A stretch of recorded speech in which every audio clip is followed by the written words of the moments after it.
والصلاة والسلام على رسوله الكريم وعلى آله وصحبه أجمعين.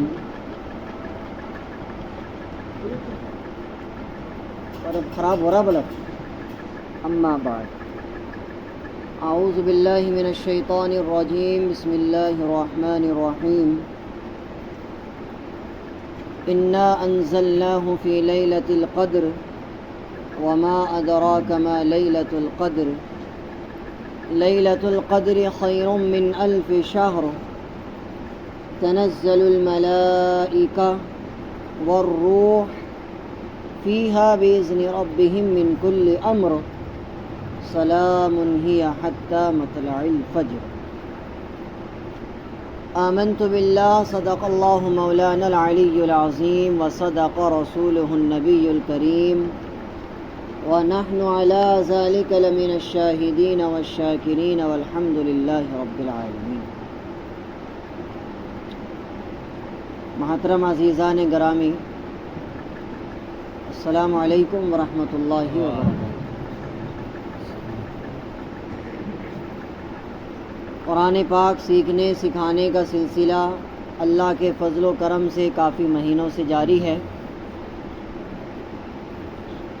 آپ حضرات کا خلوص، آپ حضرات کی محبت اور شوق کی بات ہے کہ آپ قرآن پاک کے لیے وقت نکالتے ہیں، قرآن پاک کو جاننا سیکھنا چاہتے ہیں. تو یہ آپ حضرات کی محبت کی بات ہے قرآن پاک سے. اللہ کی بارگاہ میں دعا ہے اللہ تعالیٰ اس محبت اور خلوص کو ایسے ہی برقرار رکھے اور سلامت رکھے اور قرآن پاک سیکھنے سکھانے کے سلسلے کو ہمیشہ جاری اور ساری فرما کر رکھے. آمین. الحمد سے یہ سلسلہ شروع کیا تھا اور الحمدللہ آج انا انزلناہ فی لیلۃ القدر اس صورت تک ہم پہنچ چکے. پچھلے جمعے میں آپ حضرات کے سامنے سورۃ البینہ لم یکن الذین کفروا من اہل الکتاب کا ترجمہ اور تفسیر کی گئی تھی اور آپ حضرات کو اس صورت کے بارے میں بہت قیمتی معلومات، عملیات، مسائل، فضائل سب چیزیں بیان کیے گئے تھے. آج ہم جس صورت پر بات کریں گے اس صورت کا نام ہے سورۃ القدر. کیا نام ہے؟ سورۃ القدر. اور یہ نام لیا گیا ہے اسی صورت کی پہلی آیت کے آخری جملے سے، انا انزلناہ فی لیلۃ القدر. قدر کے معنی آتے ہیں عربی زبان میں کسی چیز کی اہمیت، کسی چیز کی عزت. ایک معنی تو یہ آتے ہیں، کہتے ہیں نا کہ بھائی اس بندے کی بڑی قدر ہے ہمارے نزدیک، یعنی اہمیت ہے، عزت ہے. ایک معنی آتے ہیں قدر کے تقدیر، اللہ کا کیا ہوا فیصلہ. ایک معنی یہ آتے ہیں. تو قدر کے دو معنی آتے ہیں. یہ صورت نازل ہوئی ہے مکے میں اور اس صورت میں 5 آیتیں ہیں. اس صورت میں 5 آیتیں ہیں اور یہ صورت مکے میں نازل ہوئی ہے. سب سے پہلے صورت کا ترجمہ کرتے ہیں، پھر انشاءاللہ باقی بات اس پر کریں. اللہ فرماتے ہیں انا انزلناہ فی لیلۃ القدر. بے شک ہم نے، انا کے معنی بے شک ہم نے، انزلناہ نازل کیا اس کو. کس کو؟ قرآن پاک. فی لیلۃ القدر شب قدر میں. فی کے معنی میں، لیلہ کے معنی رات اور قدر کا میں نے آپ کو بتا دیا. انا انزلناہ بے شک ہم نے نازل کیا اس کو، فی لیلۃ القدر شب قدر والی رات میں. ٹھیک ہے صاحب، آگے چلتے ہیں. وما ادراک ما لیلۃ القدر. اور آپ کو کچھ خبر بھی ہے کیا ہے لیلۃ القدر. وما اور کچھ پتہ ہے، ادراکا معلوم ہے آپ کو. ادراکا کے معنی معلوم، پتہ ہونا کسی چیز کا. حدیث پاک میں آتا ہے اللہ کے رسول نے فرمایا جب قبر کو مردے کو قبر میں اتار دیا جائے گا اور منکر نکیر اس سے سوال کریں گے من ربک، تیرا رب کون ہے؟ من نبیک، تیرا نبی کون ہے؟ ما دینک، تیرا دین کیا ہے؟ تو اگر اس نے اپنی زندگی کو دین پر گزارا ہوگا تو وہ جواب دے دے گا صحیح صحیح. اور اگر اس کو پتہ نہیں ہوگا اور اس نے زندگی کو دین پر نہیں گزارا ہوگا تو وہ یوں کہے گا لا ادری لا ادری لا ادری، مجھے نہیں پتہ مجھے نہیں پتہ. بات سمجھ آ رہی؟ یہ قبر میں ہماری زبان بھی عربی ہو جائے گی آٹومیٹک سب کی. جب فرشتہ سوال کرے گا تو جواب عربی میں ہے. تو وہی جو میں بتا رہا ہوں ادرا یدری کے معنی آتے ہیں معلوم ہونا، پتہ چل جانا. اللہ نے فرمایا وما ادراک، اے نبی آپ کو کچھ خبر بھی ہے. ما لیلۃ القدر، کیا ہے شب قدر؟ آپ کو کچھ پتہ بھی ہے. لیلۃ القدر خیر من الف شہر. اب اللہ خود ہی جواب دے رہے. شب قدر، لیلۃ القدر کے معنی، لیلہ کے معنی رات، قدر کے معنی قدر. لیلۃ القدر، شب قدر خیر من الف شہر، 1000 مہینوں سے بہتر ہے. پہلے تو خود سوال کیا اللہ نے وما ادراک ما لیلۃ القدر، اے محمد آپ کو کچھ پتہ بھی ہے کیا ہے شب قدر؟ خود ہی جواب دیا لیلۃ القدر خیر من الف شہر، شب قدر 1000 مہینوں سے بڑی رات ہے. اللہ اکبر. اب آگے اس کی وجہ بیان فرمائی. تنزل الملائکہ، اس رات میں فرشتے اترتے ہیں آسمان سے. والروح، روح نام ہے حضرت جبرائیل کا، یاد رکھیو. حضرت جبرائیل جو فرشتہ ہے اس فرشتے کا نام روح بھی ہے. فرمایا تنزل الملائکہ، اس رات میں فرشتے اترتے ہیں. والروح، اور حضرت جبرائیل اترتے ہیں. فیہا، اس میں، بِإِذْنِ رَبِّهِمْ مِنْ كُلِّ أَمْرٍ، اپنے رب کے حکم سے خیر لے کر اترتے ہیں، بھلائی لے کر اترتے ہیں. سلام، وہ رات پوری کی پوری سلام ہے، پوری کی پوری امن اور سکون والی رات ہے. ہی حتی مطلع الفجر، وہ رات صبح ہونے تک رہتی ہے. یعنی شب قدر، لیلۃ القدر کی جو برکتیں، فضیلتیں، رحمتیں ہیں وہ میں آگے بیان کروں گا، وہ صبح ہونے تک باقی رہتی ہیں. یہ اس کا ترجمہ ہے. تو ذہن میں بیٹھا ایک بار اور سنیں. انا انزلناہ فی لیلۃ القدر، بے شک ہم نے قرآن کو اتارا شب قدر میں. وما ادراک ما لیلۃ القدر، اے نبی آپ کو معلوم بھی ہے کیا ہے شب قدر.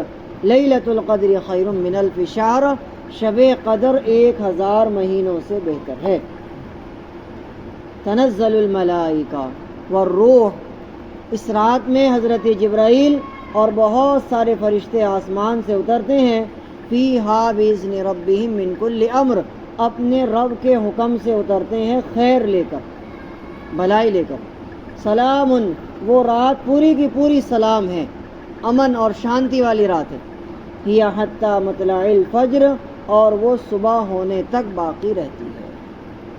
یہ اس صورت کا ترجمہ. اب اس کا میں آپ کو شان نزول بتا دیتا ہوں. شان نزول یاد ہے آپ میں سے کسی کو بتایا تھا میں نے ایک بار، بلکہ بہت سی بار بتایا شان نزول کیا ہوتا. بتائیے کسی کو یاد بھی ہے؟ بھول گئے سب. کیا ہوتا ہے شان نزول؟ کسی چیز کی فلیش بیک. ہاں ماشاءاللہ، کافی بندوں کو یاد ہے. کسی بھی چیز کی ایک کہانی، فلیش بیک.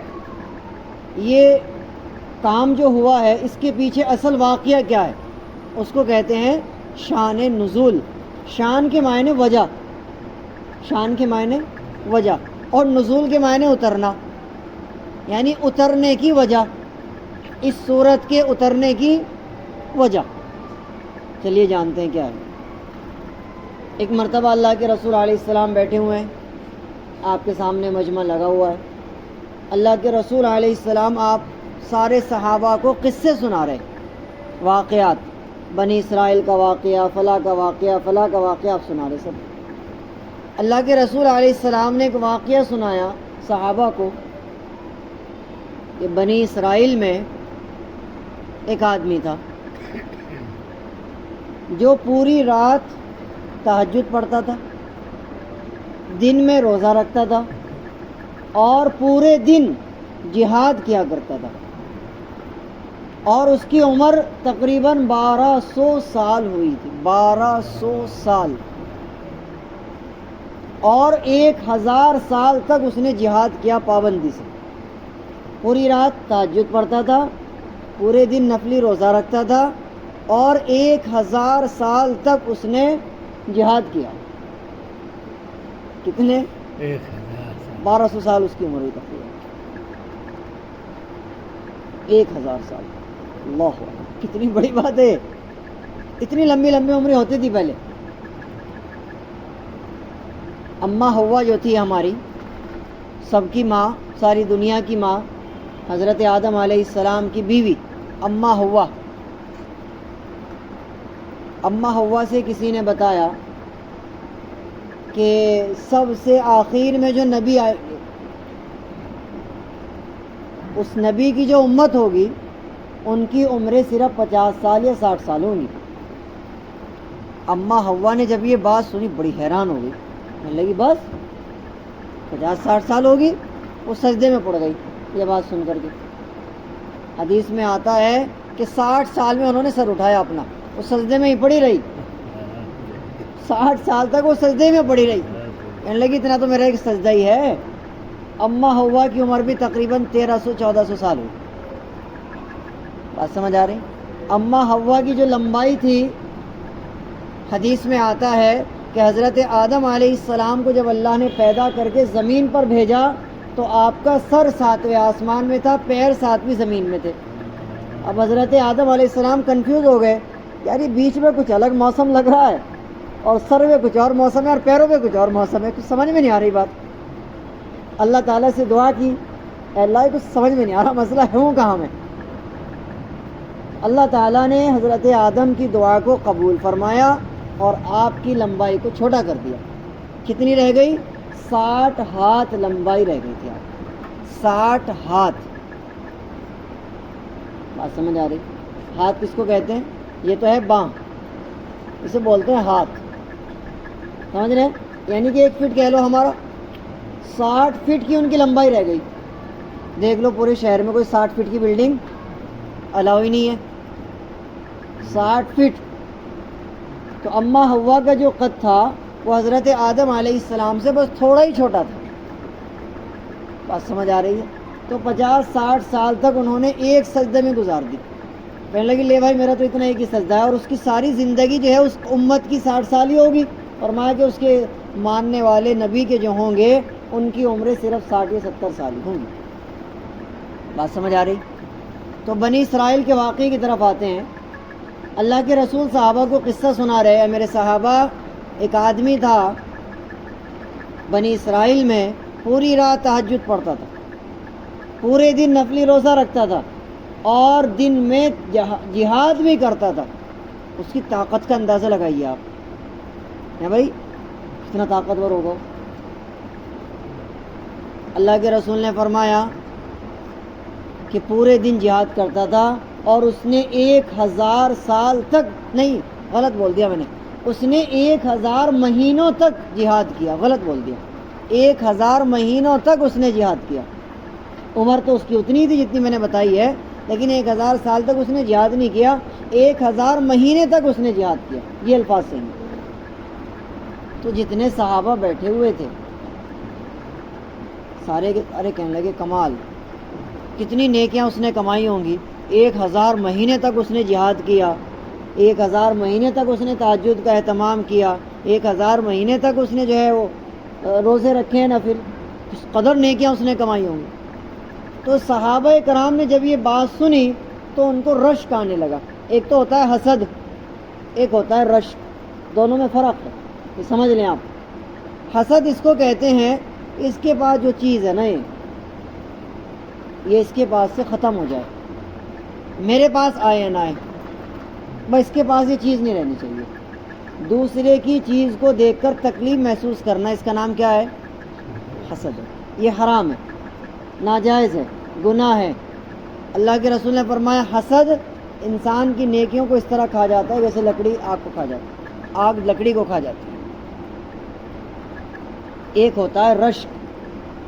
رشک کے معنی آتے ہیں سامنے والے کی نعمت کو دیکھ کر خوش ہونا اور اپنے لیے بھی دعا کرنا، اے اللہ مجھے بھی یہ نعمت عطا فرما. بات سمجھ آ رہی؟ مثال کے طور پر ایک آدمی کے پاس آپ نے دیکھا بھائی اس کے پاس بڑا علم ہے، آپ نے اللہ سے دعا کی اے اللہ اس کے بعد جتنا علم ہے اتنا مجھے بھی مل جائے. ایک آدمی کو آپ نے بڑی اچھی صحت میں دیکھا، آپ نے اللہ سے دعا کی اللہ اس کی صحت کو سلامت رکھ، مجھے بھی ایسی صحت عطا فرما. اس کا نام کیا ہے؟ رشک ہے. رشک کرنا جائز ہے، آپ کر سکتے ہیں، کرنا چاہیے، لیکن حسد کرنے کی اجازت. تو صحابہ کرام نے جب یہ بات سنی کہ 1000 مہینوں تک اس نے جہاد کیا تو سارے صحابہ رشک کرنے، کاش ہماری بھی اتنی عمریں ہوتی، کاش ہم بھی یہ کر پاتے. اتنے میں حضرت جبرائیل آسمان سے اتر گئے اور کیا لے کر اترے؟ انا انزلناہ فی لیلۃ القدر، اے محمد ہم نے اس کو نازل کیا شب قدر میں، یعنی قرآن کو. وما ادراک ما لیلۃ القدر، آپ کو معلوم بھی ہے کیا ہے شب قدر؟ لیلۃ القدر خیر من الف شہر، 1000 مہینوں سے بہتر ہے. یعنی اس نے تو 1000 مہینوں تک جہاد کیا، نفلیں پڑھی، تہجد پڑھی، روزے رکھے. اے محمد آپ کی امت کے لیے اللہ نے یہ بمپر آفر اتارا ہے، اگر آپ کی امت ایک رات جاگ لے شب قدر میں تو اسے 1000 مہینوں سے زیادہ عبادت کرنے کا ثواب مل جائے گا. اللہ اکبر اللہ اکبر. اتنی محبت ہے اللہ کو ہم سے. بات کو اس طرح سمجھیں آپ، اللہ ہمیں اتنی محبت کرتا ہے. انہوں نے تو 1000 سال تک جہاد کیا، مہینوں تک جہاد کیا، تب جا کے اسے وہ نیکیاں ملی ہے جی. ہم اگر ایک رات شب قدر میں جاگ لیں، عبادت کر لیں، تو ہمیں وہ 1000 مہینوں کا ثواب ایک رات میں اللہ تعالیٰ دینے کو تیار ہے. رمضان میں نے اس چیز کو تفصیل سے بیان کیا تھا. شب قدر کس کو کہتے ہیں، کب ہوتی ہے؟ حدیث میں آیا اللہ کے رسول علیہ السلام نے شب قدر کے بارے میں فرمایا کہ شب قدر کو 5 راتوں میں تلاش کرو. 21ویں رات، 23ویں رات، 25ویں رات، 27ویں رات، 29ویں رات. یہ 5 راتیں ہیں جن میں شب قدر کو تلاش کرو اور ان میں جاگو. بات سمجھ آ رہی ہے؟ ایک واقعہ میں آپ کو اور سناؤں.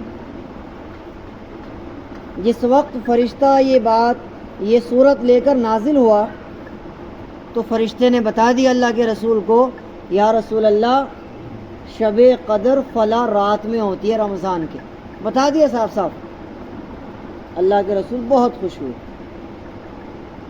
آپ جو ہے کھڑے ہو گئے اور آپ اپنے کمرے سے باہر نکلے اور آپ نے اعلان کیا صحابہ سنو.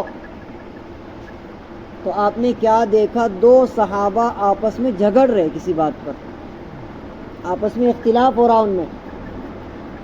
اللہ کے رسول علیہ السلام نے ان کو دھمکایا اور ان کے اختلاف کو ختم فرمایا. فرمایا کیا کر رہے تم، یہ اختلاف کر رہے، آپس میں لڑ رہے تم، اور میں تو اتنی خوشی کی بات تمہارے لیے لے کر آیا تھا. اللہ تعالیٰ نے شب قدر ایک رات میں نازل فرما دی اور 1000 مہینوں سے بہتر ہے وہ.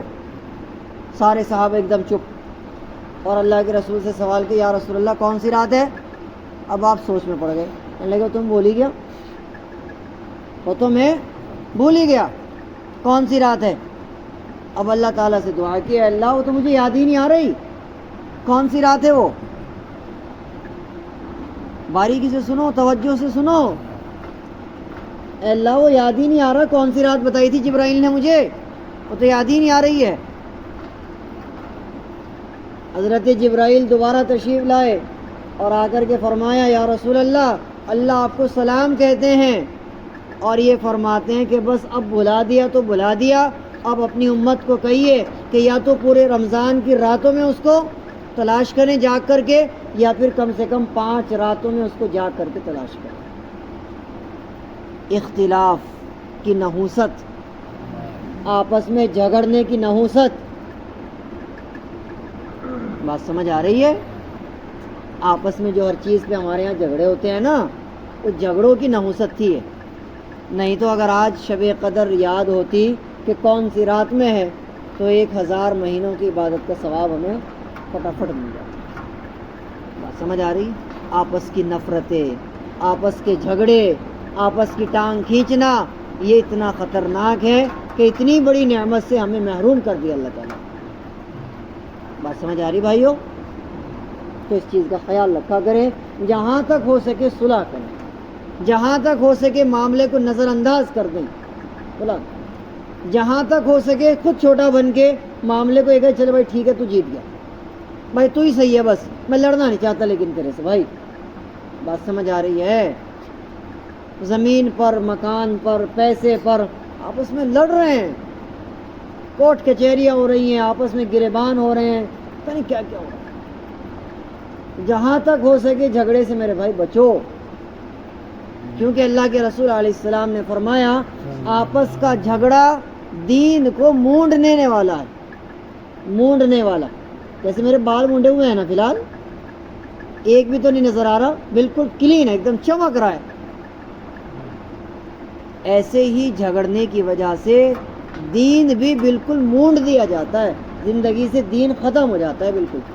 کیونکہ جب اختلاف بڑھتا ہے نا آپس میں، وہ اختلاف پھر دشمنی کی شکل اختیار کرتا ہے، وہ اختلاف پھر آپس میں نفرت کی شکل اختیار کرتا ہے۔ پہلے زبان سے بیتو ہوتی ہے، پھر گالیوں پر اترتے ہیں، اس کے بعد گریبان پر ہاتھ پہنچتا ہے، پھر اگر موقع ملتا ہے تو شیطان ان میں قتل بھی کرانے کی کوشش کرتا ہے۔ بات سمجھ آ رہی؟ نسل بھی برباد اور خود بھی برباد۔ تو میرے بھائی جہاں تک ہو سکے کیا کرنا ہے؟ جھگڑے کو اوائڈ کرنا، نظر انداز کرنا سیکھیے آپ، انشاءاللہ انشاءاللہ۔ میرے خیال سے موسم ہمیں کچھ کہہ رہا ہے۔ اس صورت کے بارے میں کچھ ضروری معلومات آپ سن لیں، کیونکہ اس صورت کے متعلق رمضان میں بہت ساری باتیں بتا چکے ہیں، دوبارہ کی ضرورت نہیں ہے، تو کچھ ضروری جو معلومات اس صورت کی آپ وہ سنتے جائیں۔ اگر کسی آدمی کی آنکھوں کی روشنی دن بدن کمزور ہو رہی ہے، آپ کو لگ رہا ہے کہ بھائی آنکھوں کی روشنی دن بدن میری گھٹتی جا رہی ہے، تو آپ کو ایک کام کرنا ہے صاحب، آپ کو 21 مرتبہ انا انزلنا کی سورت پڑھنی ہے اور اپنی انگلی کے پوروں پہ دم کرنا ہے، اس طرح کہ تھوک لگ جائے، اس میں ایسے تھوک کی چھینٹیں لگ جائیں، اور ایسے آپ جو ہے اپنی سرمے کی طرح انگلی کو آپ اپنی آنکھ میں پھیریں گے، انشاءاللہ آپ کی نگاہ تیز ہونی شروع ہو جائے گی۔ کتنے دن تک کرو گے؟ 3 مہینے تک اس عمل کو کرو، انشاءاللہ آپ کی نگاہ بالکل سلامت ہو جائے گی۔ یہ اس عمل کی کرامت ہے، اس صورت کی کرامت ہے۔ بات سمجھ آ رہی ہے؟ ایک کام تو یہ ہے، یہ تو ہے روحانی۔ آنکھ کی بات چل پڑی ہے تو آنکھ کے بارے میں بہت ساری معلومات ہے، لیکن موقع نہیں ہے فی الحال بتانے کا۔ اتنا ضرور یاد رکھ لیں آپ کہ جب آپ وضو کریں تو آنکھ کو ایسے کھول کر کے نا یہ چھپکے ضرور مارا کریں کافی دیر تک۔ تازہ پانی اگر ہو تو اور ہی مزے کی بات ہے، ٹھنڈا پانی بالکل آ رہا ہے نا اور ہی مزے کی بات ہے۔ اپنی آنکھوں کو گرم چیزوں سے دور رکھیں، آگ سے، گرم پانی سے، بہت ساری گرم چیزیں، ٹھنڈک چاہیے ہماری نگاہ کو۔ بات سمجھ آ رہی ہے؟ تو میں نے بہت سارے لوگوں کو بتایا یہ، الحمدللہ ان کی نگاہ بڑی کمزور تھی، انہوں نے پابندی سے چھپکے مارنے شروع کیے، ان کی نگاہ کافی درست ہو گئی۔ یاد رہے گی بات انشاءاللہ۔ ایک اور اس سے بہتر سن لیں آنکھ کے بارے میں۔ ہمارے منہ کی جو لار ہے نا، لار، تھوک، لعاب، لعاب کہتے ہیں اس کو، تھوک بھی کہتے ہیں اور لار بھی کہتے ہیں۔ اللہ تعالیٰ نے اس میں اتنی شفا رکھی ہے، اللہ کی پناہ، اتنی شفا ہے اس میں، اتنی کمال کی چیز ہے ہمارے منہ کی لار۔ حکیم حضرات لکھتے ہیں اگر کوئی آدمی صبح کا باسی تھوک اپنی انگلی پر لے لے، کلی کیے بغیر ہی، صبح کو آنکھ کھلتے ہی انگلی پر تھوک لے اور اسے ایسے سرمے کی طرح آنکھ میں ڈال لے، اور آنکھیں بند کر لے 10 منٹ کے لیے اور آنکھوں کو گھماتا رہے، اوپر نیچے کرتا رہے، دائیں بائیں کرتا رہے، آنکھیں بند کر کے، یعنی وہ تھوک پوری آنکھ میں گھوم جائے، پابندی سے اس کام کو کرے، کتنا بھی پرانا چشمہ کیوں نہ ہو آپ کی نظر انشاءاللہ ٹھیک ہو جائے گی، چشمہ اتر جائے، گارنٹی سے، یہ میں بھی گارنٹی دے رہا ہوں۔ وہ کیسے؟ آج سے تقریباً 5-6 سال پہلے میں چشمہ لگایا کرتا تھا، اور چشمہ بھی کیسا صاحب، اتنے موٹے موٹے شیشے تھے اس کے، 4.5 نمبر کا تھا میرا چشمہ، 4.5 نمبر کا چشمہ تھا میرا، آپ اندازہ لگائیے، موٹے موٹے شیشے 4.5 نمبر کے ہوتے ہیں جی، سمجھ رہے ہیں آپ؟ مطلب چشمے کے بغیر یہاں جتنے لوگ بیٹھے نا، صرف پہلی لائن والوں کو تو میں دیکھ سکتا تھا، پیچھے کی لائن والوں کے چہرے مجھے صاف نہیں نظر آ سکتے تھے، بس یہ لگتا تھا ہاں انسان بیٹھے ہیں، لیکن یہ کون بیٹھا ہے میں پہچان نہیں سکتا تھا۔ بس سمجھ آ رہی؟ اب تم مجھے کھڑا کر کے یہاں سے باہر تک کا پوچھ لو، چاہے، اللہ کا شکر ہے نگاہ ایسی فٹ ہو گئی۔ بات سمجھ آ رہی ہے؟ بڑی محنتیں کی ہم نے، بڑے خمیرے کھائے، بہت کچھ کھائے، لیکن سب سے زیادہ جو کام کیا ہے نگاہ پر، وہ ہمارے تھوک نے کیا، اللہ نے اس میں شفا رکھی ہے۔ بات سمجھ آ رہی؟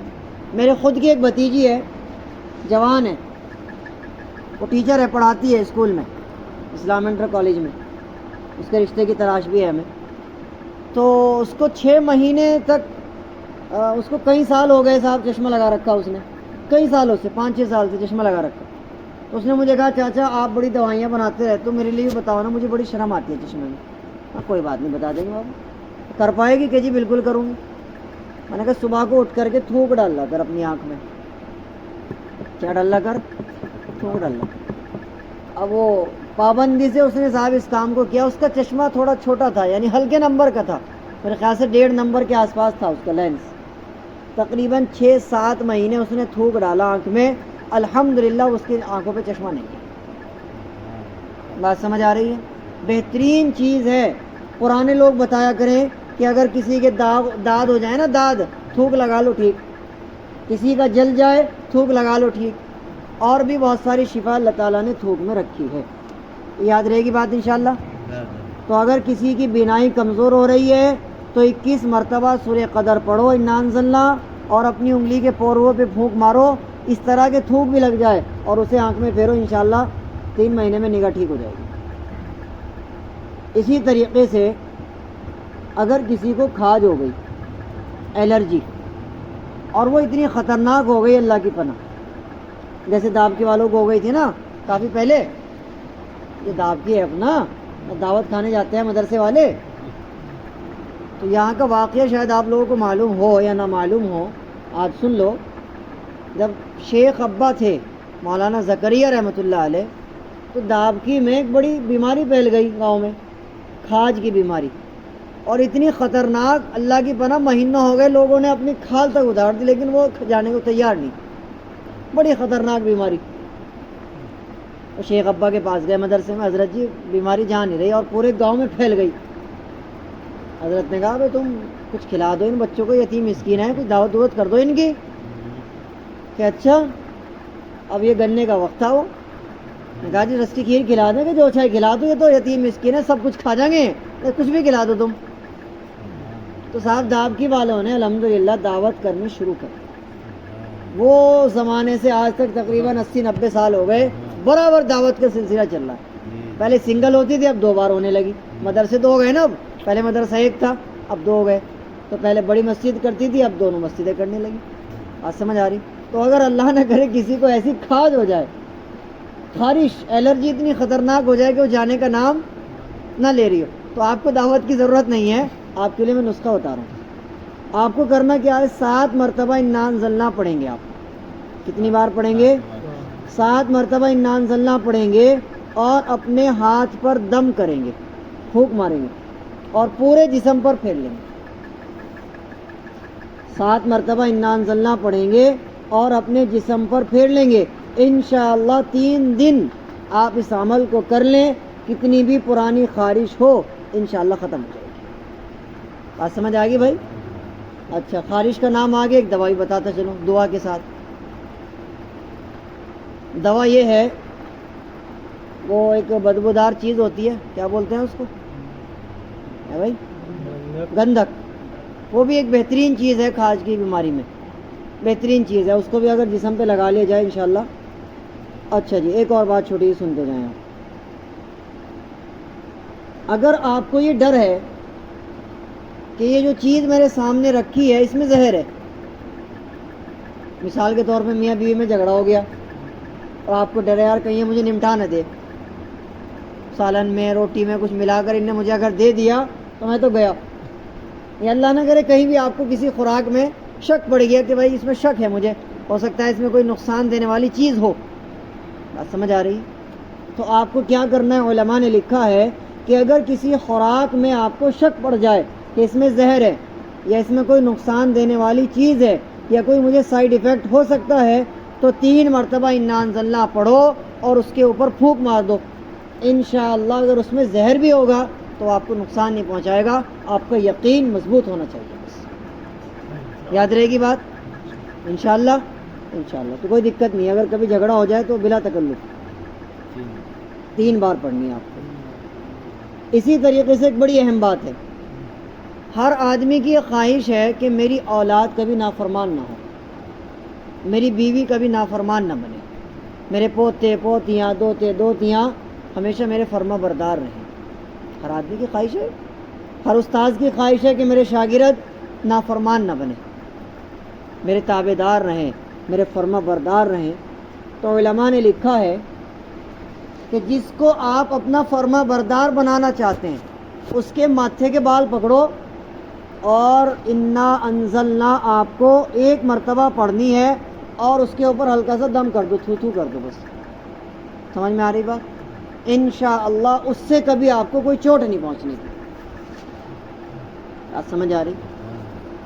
آپ نے ایک اور بات یہ سنی ہوگی، یہ بات آپ نے ایک اور جگہ سنی ہوگی کہ جب نکاح ہو جائے اور بیگم سے پہلی ملاقات ہو تو اللہ کے رسول علیہ السلام نے فرمایا اس کے ماتھے کے بال یعنی پیشانی کے بال پکڑیے محبت سے، ایسے نہیں کہ یوں پکڑ لو پورا، محبت سے ایسے ہاتھ رکھ لیجئے اور اللہم جنبنا الشیطان وجنب الشیطان ما رزقتنا، یہ دعا پڑھ کے اس کے اوپر دم کیجئے، تو جنات اور شیطان کبھی بھی آپ کے رشتے میں درار نہیں ڈال سکتا، سمجھ آ رہی؟ تو یہ اللہ کے رسول علیہ السلام کا فرمان بھی ہے کہ یہاں کے بال پکڑ کر کے آپ اس کے اوپر وہ دعا پڑھیں۔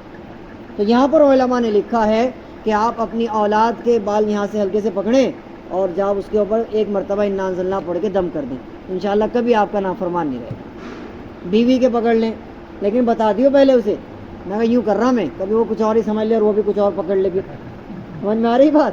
ایسا بھی تو ہو جا رہا نا کہ یہ کیا کر رہے تم، کوئی میرے پر ٹوٹکا ووٹکا تو نہیں کر رہے، اس کو بتا دو کہ بیگم یہ محبت بڑھانے کا ایک جو وہ ہے وظیفہ، تو میرے بال پکڑ کے میرے اوپر دم کر اور میں تیرے بال پکڑ کے دم کر رہا ہوں تاکہ محبت آپس میں بڑھ سکے انشاءاللہ۔ استاد شاگرد پہ کر سکتا ہے، دوست دوست پہ کر سکتا ہے۔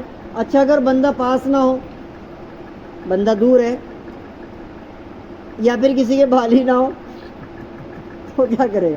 تو پڑھ کر کے دم کر دیں آپ تو بھی انشاءاللہ کام پورا کرے گا۔ اسی طریقے سے اگر بندہ دور ہے، شہر سے باہر ہے، تو اس کے تصور میں آپ پڑھ کر کے اس کے تصور کریں اپنے ذہن میں، اس کے اوپر آپ دم کر دیں، انشاءاللہ اس سے آپ کو کبھی نقصان نہیں پہنچے گا، کوئی چوٹ نہیں پہنچے گی انشاءاللہ انشاءاللہ انشاءاللہ۔ اسی طریقے سے علماء نے لکھا ہے یہ جو 2 صورتیں ہیں قرآن پاک میں، ایک تو انا انزلنا اور ایک انا اعطینا، ان دونوں کے شروع میں انا ہے، ان دونوں کا آپس میں ایک رشتہ ہے۔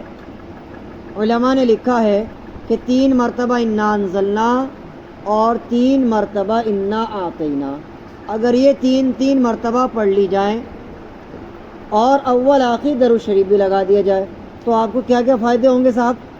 کوئی لا علاج بیماری آپ کو لگ گئی یا کوئی لا علاج عادت آپ کو لگ گئی، ہم میں سے ہر آدمی اگر یوں کر کے دیکھے گا نا یہاں تو بہت ساری عادتیں ایسی ہیں جو ہم کسی کو بتا نہیں سکتے، ہوتی ہے نا، بہت ساری عادتیں ہوتی ہیں جو ہم کسی کو بتا نہیں سکتے لیکن چھوڑنا چاہتے ہیں کیونکہ اللہ کا ڈر ہے نا، ایمان تو ہے نا ہمارے پاس، ان عادتوں کو چھوڑنا چاہتے ہیں لیکن بتا نہیں سکتے کسی کو. ایسی گندی عادتیں انسان کو بچپنے میں لگ گئی, دوستوں سے لگ گئی, جوانی میں لگ گئی, کیسے بھی لگ جاتی ہیں بہت ساری عادتیں, یا کوئی لا علاج بیماری لگ گئی. تو اگر آپ 3 مرتبہ سورہ انا انزلنا, 3 مرتبہ انا اعطیناک الکوثر, اور اول آخر 3 بار درود شریف پڑھ لیں آپ, اور اس کے بعد آپ کسی میٹھی چیز پہ دم کر کے اسے خود کھا لیں, یا جس کے اندر بری عادت لگ گئی اس کو کھلا دیں, انشاءاللہ بری سے بری عادت بھی رفتہ رفتہ چھوٹ جائے گی. بات سمجھ آ گئی؟ یہ میں پرسنلی بتا رہا ہوں آپ کو, یہ یاد رکھنا یہ بات. ہم سب کے اندر کچھ نہ کچھ خامیاں اور کمیاں ہیں, سمجھ رہے؟ ہمارے اندر کچھ نہ کچھ ایسی عادتیں ہیں کہ ہم ان کو چھوڑنا چاہتے ہیں لیکن وہ چھوٹ نہیں پاتی. تو اس بات کا انشاءاللہ خیال رکھنا ہے. اللہ تعالیٰ مجھے بھی آپ کو بھی عمل کی توفیق عطا فرمائے. اچھا, اگر خواب میں دیکھنے کے بارے میں بات کی جائے, اگر کوئی آدمی صورت کو خواب میں دیکھتا ہے تو اس کا مطلب یہ ہے کہ اللہ تعالیٰ اس بندے کو خوب عزت نوازے گا, خوب قدر و منزلت ملے گی, اور دنیا میں بھی اور آخرت میں بھی اللہ تعالیٰ اس کو عزتوں سے مالا مال فرما دے گا. اگر کوئی آدمی خواب میں صورت کو دیکھتا ہے, سنتا ہے یا پڑھتا ہے. اللہ تعالیٰ ہم سب کو خوب عمل کی توفیق عطا فرمائے. وآخر دعوانا الحمدللہ رب العالمین. اللہم لک الحمد کما انت اہل, وصلی علی محمد کما انت اہل, فافعل بنا ما انت اہل, انک اہل التقوی و اہل المغفرہ. اللہم ربنا آتنا فی الدنیا حسنہ وفی الآخرۃ حسنہ وقنا عذاب النار. اے اللہ پاک, ہم نے قرآن پاک کو سیکھا ہے, قرآن پاک کی محفل کا حصہ بنے ہیں, قرآن پاک سیکھنے سکھانے کی محفل کو سجایا ہے. اے اللہ پاک, ہمارے اس عمل کو قبول فرما. اے اللہ, اگر ہمارے اس عمل میں ذرہ برابر بھی ریا دکھاوا ہے, اے اللہ اسے نظر انداز فرمائے. اے اللہ, ہمارے اس عمل میں اخلاص پیدا فرمائے. اے اللہ, ہمارے اس عمل میں اخلاص پیدا فرمائے. اے اللہ, ہمارے اس قرآن پاک سیکھنے سکھانے کے سلسلے کو ہمیشہ جاری اور ساری فرمائے. اے اللہ, حاسد کے حسد سے, فتین کے فتنے سے اس کی حفاظت فرمائے. اے اللہ, اس مجلس کی حفاظت فرمائے, بیٹھنے والوں کی حفاظت فرمائے. اے اللہ, دن دوگنی اور رات چوگنی ترقی اس مجلس کو عطا فرمائے. اے اللہ, ہر مسلمان کے دل میں قرآن پاک سیکھنے کا جذبہ عطا فرمائے, قرآن پاک سیکھنے کا شوق عطا فرمائے. اے اللہ, ہماری ان دعاؤں کو پیارے حبیب محمد رسول اللہ صلی اللہ علیہ وسلم کی برکت سے اپنی بارگاہ میں قبول و منظور. صلی اللہ تعالی علی خیر خلق محمد وآلہ وآصحابہ والحمد للہ.